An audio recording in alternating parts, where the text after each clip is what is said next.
I think my favorite memory of my mother was the time we spent together. We shopped together, we talked on the phone, we could call each other every day, twice a day. We just loved talking to each other, sending emails and pictures. I would take pictures of Alina, whatever she was doing, and Mother loved seeing what she was doing at that very moment, even if it was just eating ice cream. She loved her that much. And we'd spend Christmases together and birthdays at the Olive Garden, and it was just the love and the time that we had together. It's hard to pick just a single memory, but I remember several years ago when Deb and I, along with Bob and Dot, would get together. We used to like to play cards, and we played canasta well into the evening, and we had a lot of fun. And of course, Deb and I usually won. My grandma's hugs were really special to me because I would sit on her lap and she would be really comforting to me, and sometimes my mom would drop me off at grandma's house and we would sit at the computer on her, and I would sit on her lap and she would give me a hug and tell me how precious I was to her. My mother was a very important person in our lives. To say that she'll be missed is a great understatement. She was not only a mother, she was a friend, an ally. She was everything you could want a mother to be and more. My mother was born on May 6, 1932 in Kinston, North Carolina. Her parents were Eloise Ormond West and Ross West. They were both from that area, and her grandparents were from that area also.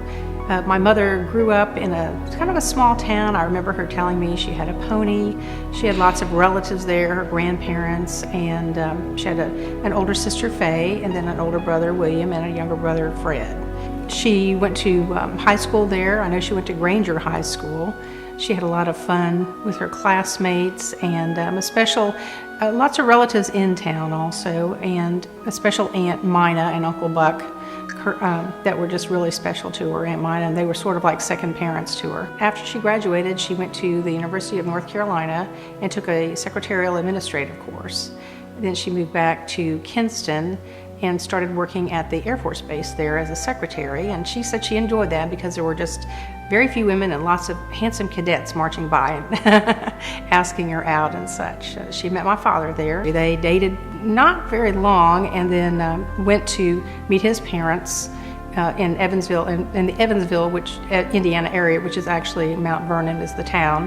And I guess he popped the question then, and they decided to get married because in the meantime, my father had gotten notice that he was supposed to get shipped out to Korea, but the guys weren't supposed to get married, so they had to get married in secret, which they did, and then they remarried for the official Air Force documentation several months later. And after they were married, my father was in pilot training. He was supposed to be transferred to Korea for the Korean War. But his class, the Air Force decided would become instructor pilots. So then they went back to the Texas area, Lubbock, Texas, where my brother and I were born. I was born in 1954 and he in 1956. And then they moved around to another town in Texas. And then we were transferred to Germany. When we left there, we went to Reynoldsburg, Ohio. That was in 1963, I believe. I was in 4th grade. And that was a beautiful town and a happy part of our lives. After we were in Reynoldsburg, my father decided to get out of the Air Force, which he did, and we moved to a small town called Monroe, Ohio. While we were there, he came down with cancer and had surgery and wasn't doing well, so my mother decided to move us back to North Carolina, to Greenville, North Carolina, to be with family. And then my father passed away shortly thereafter, and Mom just picked up the reins and took off. She went back to night school, brushed up on her secretarial skills, and ended up, I think, working at the university there for a short while, and then she got offered a job with Burroughs Wellcome, which is a pharmaceutical company. It's now GlaxoSmithKline, I think. She was a role model for me in her career, in that she always overachieved.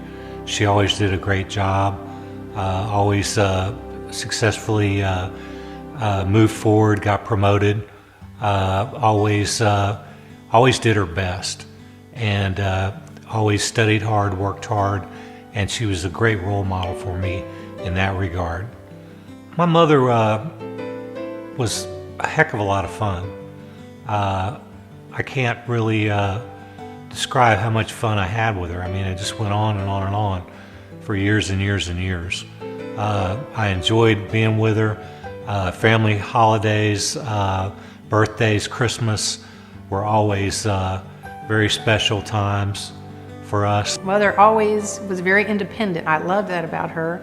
She didn't sit around and whine and cry that she couldn't do something. I mean, she might ask for help because everyone needs help sometimes, but she didn't. She would try to learn it. When she moved down here, she took computer classes. When she lived in Greenville, after I left, my brother was still there, so she got to see my brother. And then when he moved away, she would do things with friends, and I never heard her complain. She was always busy, or she just liked her private time reading or watching TV. She didn't need to have other people entertain her, and she didn't depend on entertainment from other people to make her life rich. Although we communicated frequently, and we both loved that. That was a blessing, and I guess we were sort of best friends. She did have a love of dogs. I think she had a love of grand pets. Greg and I found a little dog named Travis when we were visiting with Nancy and her husband Dan and their family when they lived in Fort Worth, Texas. That was back in 1985. And Travis came home with us as a puppy, and he was just wonderful, but spoiled, very smart. He loved his grandmommy. And if she wanted to go out on the back porch sometimes, she'd go, "Travis, do you want to?" And he might be sitting on the floor. He'd just get out and go with her on the back porch, and they would hang out, and then they would come back in. And I think that she always wanted a grandchild, and when Alina came into the family, that was the grandchild that she had been looking for, and Alina was very special to her, and I'm glad that she came along to be able to do that for us. somebody coined a phrase once and told her she had a marvelous pixie-like quality, which she did.